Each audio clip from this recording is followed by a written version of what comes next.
Professor Manoj Kumar Jha. Manoj ji, हाँ please.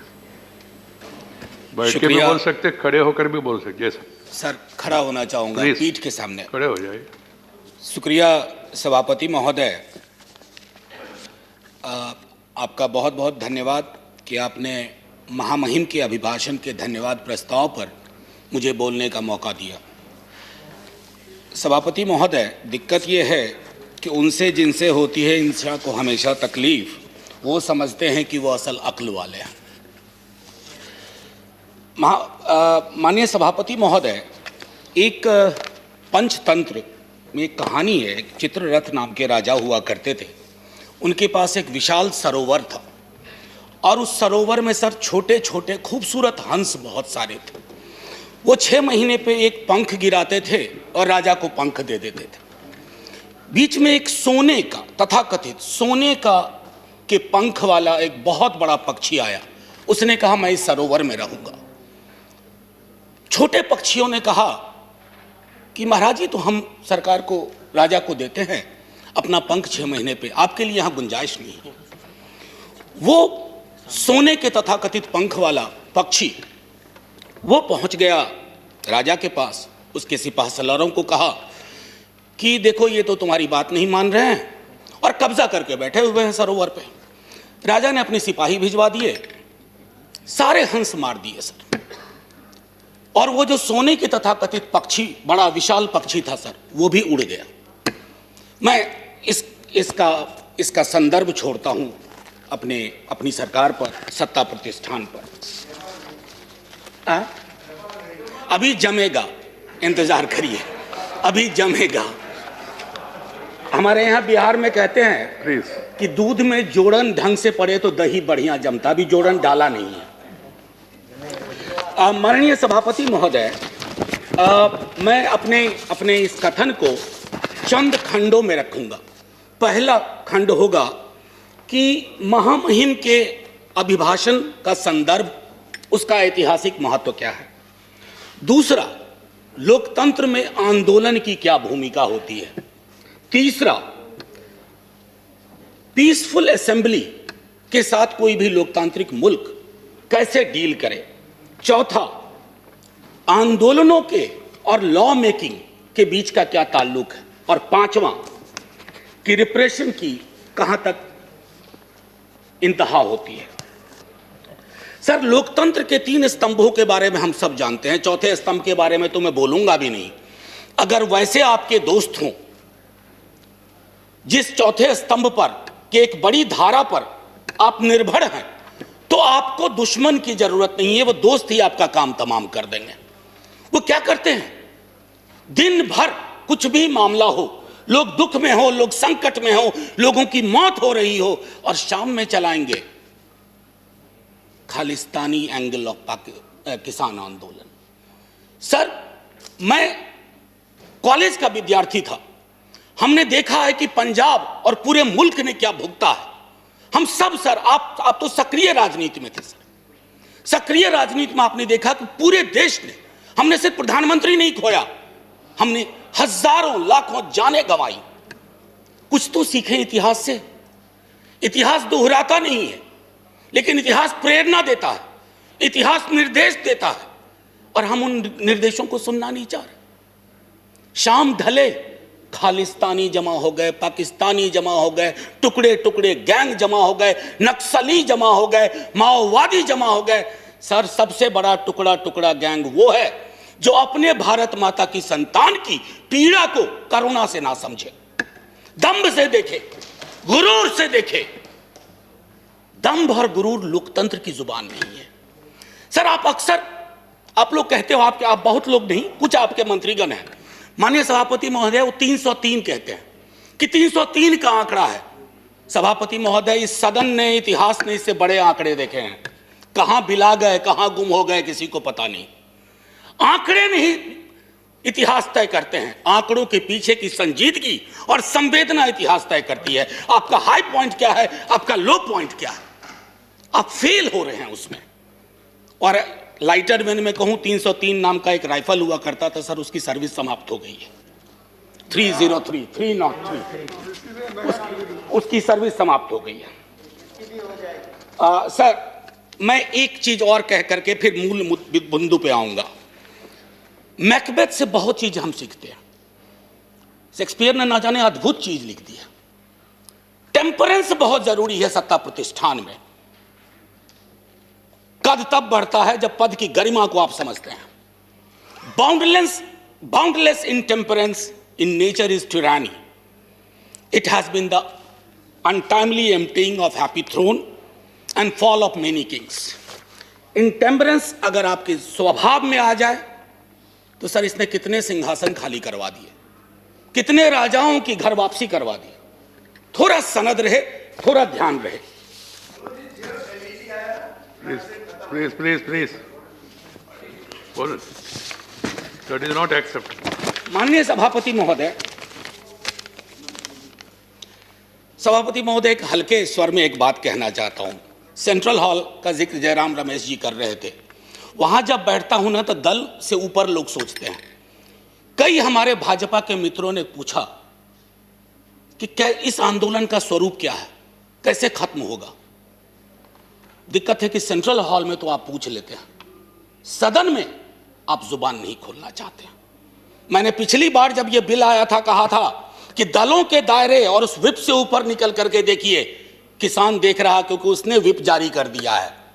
और उसके व्हिप को अगर आप नहीं सुन रहे हैं तो पता नहीं। लोकतंत्र में तो हम सुनते थे कि सुनना और सुनाना दोनों लोकतंत्र की अद्भुत कला होनी चाहिए। आप सुनाने में यकीन करने लगे हैं, सुनना आप भूल गए हैं। खास करके इस टर्म में तो बिल्कुल ही भूल गए हैं। एनीवे सर, माननीय सभापति महोदय, राष्ट्रपति जी के अभिभाषण का एक ऐतिहासिक संदर्भ होता है। हम सब जानते हैं कि सरकार स्क्रिप्ट तैयार करती है। बीते 29 जनवरी को जब महामहिम का अभिभाषण हुआ था, हम में से 19 दलों ने उसमें शिरकत नहीं की थी। माफी के साथ कहता हूं, कष्ट भी हुआ था क्योंकि एक बहुत महत्वपूर्ण ओकेजन होता है। लेकिन माननीय सभापति महोदय, माननीय राष्ट्रपति जी का अभिभाषण जब समकालीन यथार्थ से, दुख और दर्द से, रंजो गम से मीलों दूर खड़ा हो तो कैसे शामिल हो जाए। माननीय सभापति महोदय, बड़ी मुश्किल होती है।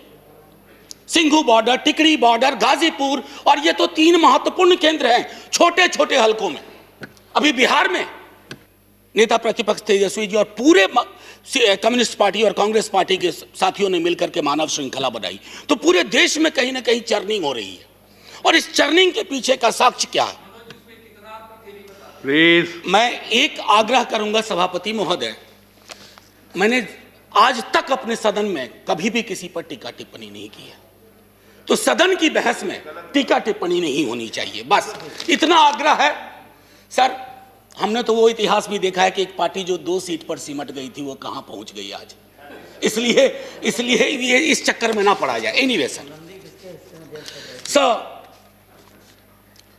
महामहिम के अभिभाषण को पढ़ने के बाद पहला ख्याल आया कि कहीं पर कहूं या अनकहीं पर बोलूं। जो कही गई बात, अब उसके बारे में मैं थोड़ा पहली चीजें कहता हूं। My government holds in high steam the values of democracy and sanctity of the constitution। संभवतः page 7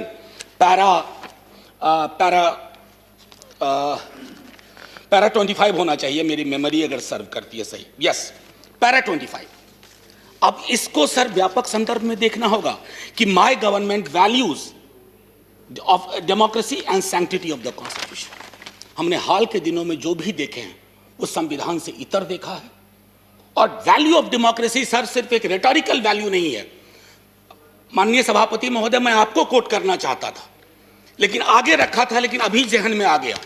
recently you have said nationalism and patriotism is not simply sloganeering Bharat Mata की जय, जय हिंद या Janagana Mana. No sir, the greatest act of patriotism is speak about the well being of the nation.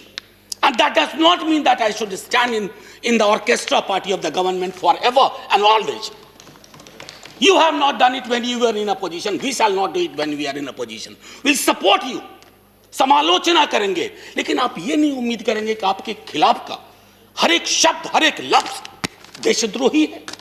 मैंने पहले सदन में कहा था सर एक मशीन बनवाइए, कोरोना की वैक्सीन तैयार हुई, एक मशीन बनवाइए कि किसके अंदर देशभक्ति का पारा कितना है। सर हो सकता है आपको झटका लग जाए, देशभक्ति स्लीव पे नहीं चलती है, यहां रहती है दिल में, उसका सीने से कम ताल्लुक है। एनीवे सर, मैं आपको इसलिए कोट किया। और एक और इंटरेस्टिंग चीज सर, अभी बंगाल में चुनाव है तो पेज नंबर 26 पैरा 91 गुरुदेव के बड़े भाई का जिक्र हुआ, ज्योतिन्द्रनाथ टैगोर। चौल रे चौल शोभे भारतो सौंतान, बहुत अच्छा लगा। लेकिन इसके बाद जोड़ दीजिए गुरुदेव की अपनी line, where the mind is without fear and the head is held high. कहां है? दोनों को जोड़ के देखिए। ये चेरी पिकिंग नहीं चलती है डेमोक्रेसी में। आप चेरी पिकिंग के उस्ताद हो गए। चेरी पिकिंग मैं समझता हूं माननीय सभापति महोदय, आंदोलन लोकतंत्र की जीवंतता का उदाहरण होता है। जिंदा लोकतंत्र और स्वस्थ लोकतंत्र आंदोलन के साथ सदैव निरंतर संवाद की कोशिश करता है। सर एक आशय मैं यहां रखना चाहता हूं। दिल्ली विश्वविद्यालय में जिस विभाग में मैं पढ़ाता हूं, एक विषय मेरा मूवमेंट भी है। सर बहुत सालों से पढ़ाया है आंदोलन। आंदोलन की सर 3 चीज होती है महत्वपूर्ण, एलिनेशन, अट्रैक्शन, कन्वर्जन। यानी कि अलगाव की चीज कहीं आई, उसके बाद आपका आकर्षण हुआ किसी विचारधारा से, उसके बाद आप सड़कों पे आए। सर हमने आंदोलनों को न जाने किस नजरिए से देखना शुरू किया है। महोदय, माननीय सभापति महोदय, आपने भी देखा होगा वो सरिया, वो कील, वो खाई। सर मैं सरहद पे कभी गया नहीं हूं, लेकिन जो तस्वीरें सरहद की देखी हैं वो भी ऐसी नहीं देखी हैं। किससे लड़ रहे हैं आप? अपने किसानों से लड़ रहे हैं। और वो क्या कह रहे हैं?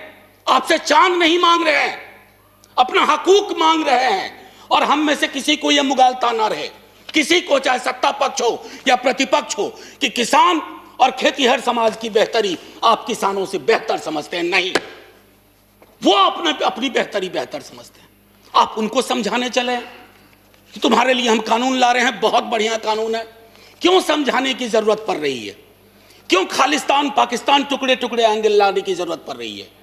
अरे हमारा लोकतंत्र बहुत मजबूत है, किसी के एक ट्वीट से कमजोर नहीं होगा। आपने विमर्श को कमजोर कर दिया है। इतना मजबूत लोकतंत्र है सर। मैं तो कभी कभी सोचता हूं, अगर आपके दौर में जयप्रकाश जी का आंदोलन हुआ होता। इस सदन में अभी कई लोग हैं जो जयप्रकाश जी के आंदोलन से निकले हुए हैं, इंक्लूडिंग सभापति महोदय। जेपी की आंदोलन की कल्पना करिए, अगर जेपी को इन खाई, बाड़ों, कटीले तार देखना पड़ता तो क्या होता सर? कई मित्र हमारे बिहार से भी हैं जो जेपी आंदोलन से निकले हैं। एक बार सोचे दलीय दायरों को छोड़ करके कि आंदोलन को डील करने का क्या यह नजरिया उचित है? आप कहिएगा नहीं। सर मैं पहले भी इस सदन में कह चुका हूं, आप कहते हैं 11 दौर की बातचीत हुई है। दिक्कत क्या है ना सर, किसी भी सत्ता प्रतिष्ठान में एकालाप और वार्तालाप का फर्क समझना चाहिए। There is a difference between monologue and dialogue. आपके साथ दिक्कत है कि आप मोनोलॉग को डायलॉग का कपड़ा पहनाते हैं। ऊपर से मैंने माननीय मंत्री महोदय को सुना जो वार्ता में थे, उन्होंने कहा कि हमने ये दिया, हमने वो दिया, हमने ये दिया। सर लोकतंत्र में खैरात की जुबान नहीं होती है। आप देने वाले कौन होते हैं, हम देने वाले कौन होते हैं? अरे दे तो वो रहे हैं, 303 का आंकड़ा उन्होंने ही दिया आपको, और आगे के 3 और 0 कब उड़ा जाए ये भी वही तय कर देंगे। इसलिए ये जुबान बंद करिए, एकालाप और वार्तालाप के बीच की दूरी को खत्म करिए। सर मैं पहले भी इस सदन में कह चुका हूं कि देश कागज पर बना नक्शा नहीं है। देश सिर्फ सेना, पुलिस के जवान, जनगण मन, वंदे मातरम नहीं है। देश रिश्तों से बनता है सर, और आपने रिश्तों को रिसा दिया है, रिसा दिया है। जब तक आप इस बात को नहीं समझेंगे कि मुल्क रिश्तों से बनता है, आपने कितने रिश्ते खत्म कर दिए। अरे सरकारें पुल बनाने के लिए लाई जाती हैं, चाहे नदियों पर पुल हो या रिश्तों का पुल हो। आपने तो पुल के बदले दीवारें खड़ी कर दी, वो भी कटीली। सीए का आंदोलन हुआ, नागरिकों को नागरिक के खिलाफ खड़ा कर दिया। अब तो कमाल है, मैं तो आपके समाजशास्त्र के ज्ञान से भी चकित हूं कि जिस दिल्ली पुलिस के जवान को आप किसान के खिलाफ खड़ा कर रहे हैं, कभी दिल्ली पुलिस का सोशल प्रोफाइल देख लीजिए। इन इलाकों से जिन इलाकों में यह आंदोलन ज्यादा प्रबल है, वहां का एक बच्चा सरहद पे रहता है, एक बच्चा पुलिस में रहता है और एक बच्चा खेत में रहता है। आप इन बच्चों को वो जायदाद के लिए नहीं लड़ रहे, आपने उन्हें भिरा दिया। कहीं तो सोचिए, विराम दीजिए। इसलिए मैं कहता हूं, अवतार सिंह पाश की एक कविता कहूंगा, यदि देश की सुरक्षा यही होती है कि बिना जमीर जमीर होना जिंदगी के लिए शर्त बन जाए। कितना वक्त है सर? नहीं, आपका 18 मिनट अराटेड टाइम है जी, आपने ऑलरेडी 17 मिनट्स दिया। ओ सर सॉरी, 2 मिनट दे दीजिए बस। 2 मिनट दीजिए। जी सर, आंख की पुतली में हाँ के सिवा कोई शब्द ना हो। आपको सिर्फ हाँ चाहिए आंख की पुतली में, चाहे वो कितनों भी अश्लील हो। पाश कहते हैं, मैं नहीं कह रहा। और मन बदकार पलों के समक्ष हमेशा झुका रहे, तो हमें देश की सुरक्षा से खतरा है, देश को अपनी सुरक्षा से खतरा नहीं है। यह फर्क आपको समझना होगा। माननीय सभापति महोदय, इस 2 मिनट का प्रयोग मैं, आपने किसान को लेकर के जितनी बातें कही उस पर, उन बिलों के बारे में पहले मैं बोल चुका हूं पिछले सत्र में। मैं सिर्फ इतना कहना चाहूंगा कि बिहार में एमएसपी 2006 में खत्म की गई। बिहार के किसान की आय के बारे में आपको मैं आंकड़ा दूं उचित नहीं होगा, आपके पास आंकड़ों का भंडार है, आप तो आंकड़े तैयार कर लेते हैं, बल्कि कभी कभी पका भी लेते हैं प्रेशर कुकर में। मैं सिर्फ इतना कहूंगा कि आप बिहार के मॉडल को, हम तो सोच रहे थे कि बिहार को, आप ही की सरकार को दोष नहीं दे रहा हूं, बीती कई सरकारों ने बिहार को लेबर सप्लाई का स्टेट बना के रख दिया है। हमारा काम है मजदूर भेजना पूरे देश में, और हमने कोरोना के काल में वो सब देखा है। हम तो सोच रहे थे कि हमारे बिहार का किसान, हालांकि किसान नहीं रहा, वो खेतीहर मजदूर हो गया है। हम सोच रहे थे कि उन्हें भी पंजाब हरियाणा की तरह। सर आपने क्या किया, वो मॉडल आप चाह रहे हैं पंजाब हरियाणा में बिहार की तरह हालात हो जाए। कभी कभी मुझे इस बात का अंदेशा होता है कि संसद का भी वर्ग चरित्र बदल गया है। अभी संसद में किसान और किसानी समाज से आने वाले लोग अगर होते, आप इतनी आसानी से बुलडोज नहीं कर पाते। मेरे स्वयं के नेता, कई मसले ऐसे आए, लालू प्रसाद जी, उन्होंने यह तय किया, और आपके भी लोग थे, आप उनको भूल चुके हैं, जिन लोगों ने खड़ा होकर के कहा कि यह हम नहीं होने देंगे। सर अभी भी आपकी रीढ़ किसान और किसानी ही है। ये जो 303 का आंकड़ा आ रहा है ना सर, किसी के कोल्ड स्टोरेज से नहीं आ रहा है, किसी के गोडाउन से नहीं आ रहा है। 303 के आंकड़े को एक बार सर, और मैं इससे पहले कि जय हिंद कहूं, मैं माननीय सभापति महोदय अभी भी हाथ जोड़ के सरकार से आग्रह करूंगा। इतिहास में ऐसे क्षण आते हैं जब आप दुविधा में होते हैं। प्लीज आपके माध्यम से रिक्वेस्ट कर रहा हूं, हाथ जोड़ करके आप दर्द समझिए किसानों का। सर पूस की सर्द रातों में, माघ की सर्द रातों में सड़क पर रहना आसान नहीं होता। पानी बंद कर दिया गया, शौचालय बंद कर दिए गए।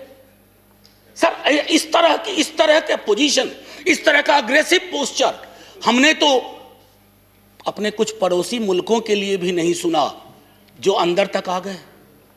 सर लाल आंखें वहां होनी चाहिए, कहां हम आंखें लाल कर रहे हैं। ये किसान आपके हैं, ये किसान मेरे हैं। अगर एक दिन इन्होंने हड़ताल कर दी, एक दिन तय कर लिया कुछ नहीं, सर संसद बंद हो जाएगी, सरकारें बंद हो जाएंगी, क्या होगा पता नहीं। इससे पहले कि मैं कहूं जय जवान, जय किसान और जय हिंद, माननीय सभापति महोदय, मैं बस सर 1 मिनट का और वह दीजिए, 30-30 सेकंड। मैंने कभी ऐसा किया नहीं, लेकिन आज इतनी सारी चीजें थी। कई लोग इसमें हेरोल्ड लास्की को प्रयोग करते हैं, कहते हैं, कोट करते हैं। उन्होंने कहा था कि लिबर्टी के मसले पर you need to find the government accountable time and again, that's the test of the democracy, but we have failed. किसानों को ही हमने फेल नहीं किया है। और आखिरी सर, इजाजत हो तो तरन्नुम में, नहीं तो यूं ही। मैं भी खाइफ नहीं तख्ता-ए-दार से, मैं भी मंसूर हूं कह दो अगियार से, क्यों डराते हो जिंदा की दीवार से। जेल, जिंदा जेल। जुल्म की बात को, जहल की रात को मैं नहीं मानता, मैं नहीं जानता। Thank you sir. जय जवान जय किसान।